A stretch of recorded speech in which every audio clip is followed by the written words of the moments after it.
സാരംഗി സ്പീക്സിൽ നമ്മൾ ഹെർക്കുലീസിൻ്റെ വീരസാഹസിക കഥകളിലൂടെ കടന്നുപോയിക്കൊണ്ടിരിക്കുകയാണ്. യൂറിസ്തിയസ് രാജാവ് ഏൽപ്പിച്ച കഠിനമായ ആദ്യത്തെ 4 ജോലികൾ ഹെർക്കുലീസ് മനോഹരമായി തന്നെ തീർത്തു. ഇനി ഒരു ബ്രേക്ക് എടുക്കണ്ടേ? അടുത്ത ജോലി ഏൽപ്പിക്കുന്നതിന് മുമ്പായിട്ട് ഹെർക്കുലീസ് ഒരു ഷോർട്ട് ബ്രേക്ക് എടുത്തു എന്നാണ് ചില കഥകളിൽ പറയുന്നത്. എവിടെയാണ് കക്ഷി പോയത്? നമ്മുടെ ജെയ്സൺ കുറേ ഗ്രീക്ക് വീരന്മാരെയൊക്കെ സംഘടിപ്പിച്ചിട്ട് ഗോൾഡൻ ഫ്ലേസ് തപ്പി ഇറങ്ങിയിട്ടുണ്ടായിരുന്നു. Jason and the ആർഗനോട്ട്സ്.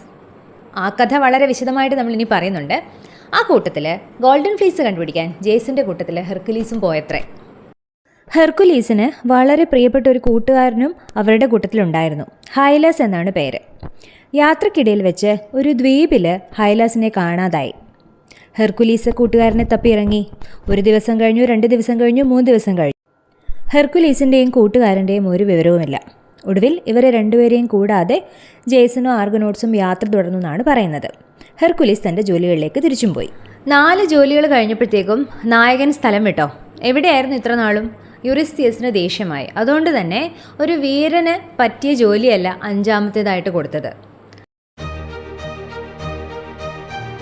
ഓജിയൻ stable clean ആക്കുക.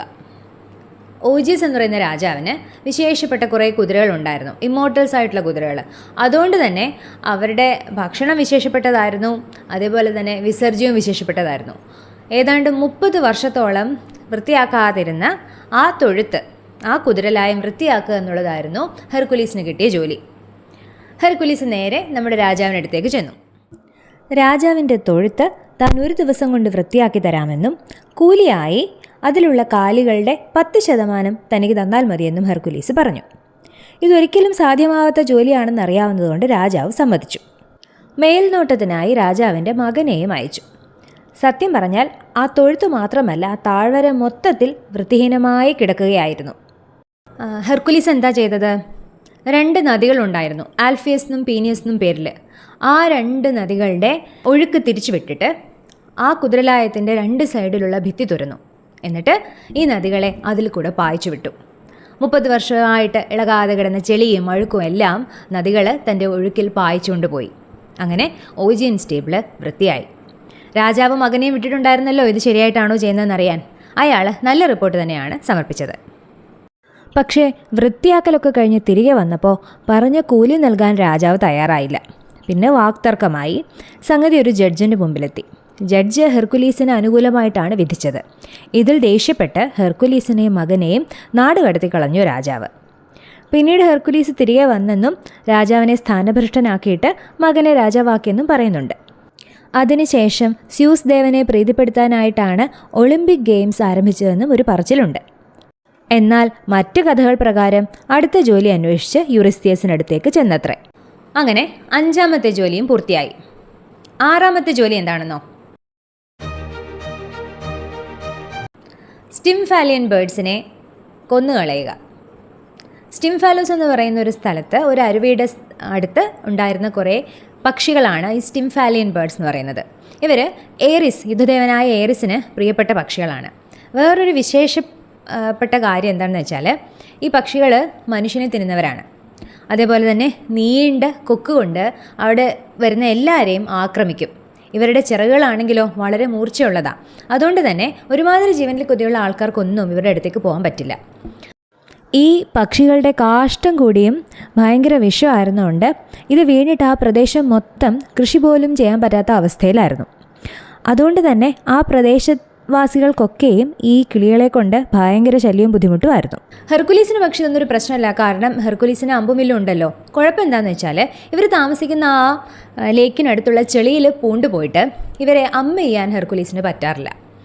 അപ്പോൾ ഈ സ്ഥലത്ത് നിന്ന് ഇവരെ മാറ്റി ആകാശത്തേക്കെങ്കിലും ആക്കിയാലേ ഈ പരിപാടി നടക്കുകയുള്ളൂ. അതിന് ഹെർക്കുലീസിനെ സഹായിക്കാനായിട്ട് നമ്മുടെ പ്രിയപ്പെട്ട എഥീന എത്തി. എഥീന വന്നത് വെറും കൈയോടെയല്ല, വിശേഷപ്പെട്ട ഒരു തരം റാറ്റിൽ എന്ന് വെച്ചാൽ ഒരു ഒച്ച ഉണ്ടാക്കുന്ന സാധനം, ക്രോട്ടോള എന്നാണ് അതിൻ്റെ പേര്. ഹെഫേസ്റ്റസിൻ്റെ സൃഷ്ടിയായിരുന്നു. ഈ സാധനം കൊണ്ട് ശബ്ദം ഉണ്ടാക്കിയാൽ അസഹനീയമായ ശബ്ദമായത് കാരണം കിളികളെല്ലാം ഇവിടെ നിന്ന് രക്ഷപ്പെട്ട് എങ്ങോട്ടെങ്കിലും പറന്നു പോകും. ആ സമയത്ത് ഹെർക്കുലീസ് ഒരു മലയുടെ മുകളിൽ കയറി നിന്നിട്ട് അവയെ അമ്പെയ്ത് വീഴ്ത്തും. വീണ്ടും വീണ്ടും ശബ്ദം ഉണ്ടാക്കുന്നത് കാരണം ഒരിക്കൽ പോയ കിളികളൊന്നും തിരികെ ഈ പ്രദേശത്ത് വരികയില്ല.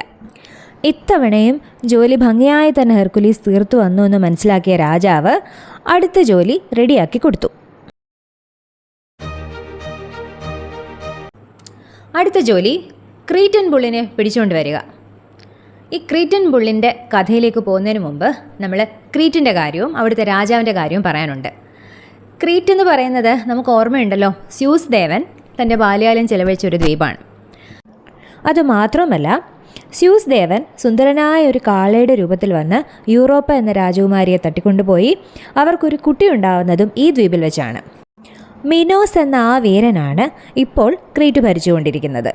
മിനോസിൻ്റെ ഭാര്യയാണ് പാസിഫെ. അപ്പോൾ ഒരു ആൺകുട്ടി ഉണ്ടാവാൻ വേണ്ടി അവർ പൊസൈഡോണിനോടും മറ്റു ദൈവങ്ങളോടൊക്കെ ഒരുപാട് പ്രാർത്ഥിച്ചു. മിനോസ് രാജാവിന് പൊസൈഡോണിന് ബലി നൽകാനായിട്ടൊരു നല്ല കാളയെ ആവശ്യമുണ്ടെന്ന് അറിഞ്ഞ് പൊസൈഡോൺ നൽകിയതാണ് നമ്മുടെ ക്രീറ്റൻ ബുള്ളിനെ. പക്ഷേ എന്താ സംഭവിച്ചതെന്ന് വെച്ചാൽ, ഈ ക്രീറ്റൻ ബുള്ളിനെ കണ്ട് വളരെ ഇഷ്ടപ്പെട്ട മിനോസ് പൊസൈഡോണിന് ബലി നൽകുന്നതിന് പകരം തൻ്റെ കാലികളോടൊപ്പം വളർത്തുകയാണ് ചെയ്തത്. എന്നിട്ട് മറ്റൊരു കാളയെ പൊസൈഡോണിന് ബലി കൊടുത്തു.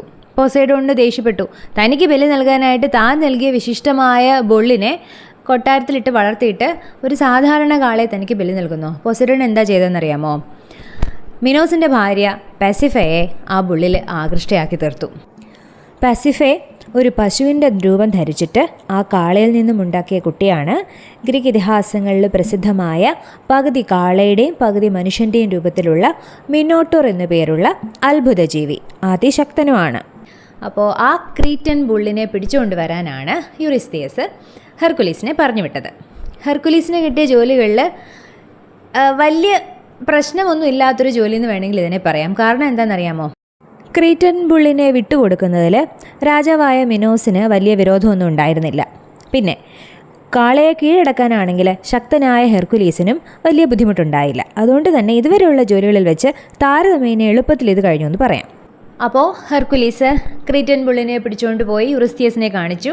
പേടിച്ച് വരേണ്ട ആശാൻ വീണ്ടും ആ ബോട്ടിലിനുള്ളിൽ ഇരുന്നിട്ടാണ് ഹെർക്കുലീസിനെ കണ്ടതും വരവേറ്റതും ഒക്കെ. എന്നിട്ട് എവിടെ വേണമെങ്കിലും ഇതിനെ കൊണ്ട് കളഞ്ഞോളാൻ പറഞ്ഞു. ഹെർക്കുലീസ് അതിനെ മലഞ്ചെരുവിലേക്ക് പറഞ്ഞു വിട്ടു. അത് ഓടി ഓടി മാരത്തോൺ എന്ന് പറയുന്ന ഒരു സ്ഥലത്ത് പോയിട്ട് പിന്നീട് മാരത്തോണിയൻ ബുൾ എന്നുള്ള പേരിലാണ് അറിയപ്പെട്ടത്. ഈ മാരത്തോണിയൻ ബുള്ളിനെ കൊല്ലാനായിട്ട് മറ്റൊരു വീരൻ ഗ്രീക്ക് കഥകളിൽ വന്നിട്ടുണ്ട്. ആ വീരനെ പറ്റി പറയുമ്പോൾ നമുക്ക് മാരത്തോണിയൻ ബുള്ളിൻ്റെ ബാക്കി കഥകളും കൂടി പറയാം. ചില മെത്തോഗ്രാഫേഴ്സ് പറയുന്നത് എന്താണെന്ന് വെച്ചാൽ, യൂറിസ്തിയസ് ഈ കാളയെ ഹെരയ്ക്ക് ബലി നൽകാമെന്ന് വിചാരിച്ചു അത്രേ. പക്ഷേ ഹെർക്കുലീസ് കൊണ്ടുവന്നത് കാരണം ഹെര അതിനെ വിസമ്മതിച്ചു. അപ്പോൾ ഹെർക്കുലീസിനെ യൂറിസ്തിയസ് ഏൽപ്പിച്ച 7 ജോലികൾ കഴിഞ്ഞു. പറഞ്ഞതിന് പ്രകാരം ഇനി 3 ജോലികളും കൂടെ ബാക്കിയുള്ളൂ. ആ 3 ജോലികളെ പറ്റിയുള്ള കഥകൾ, എന്തൊക്കെ വീരസാഹസിക പ്രവർത്തികളിലാണ് ഹെർക്കുലീസ് ഏർപ്പെട്ടതെന്നും നമുക്ക് അടുത്ത വീഡിയോയിൽ കാണാം.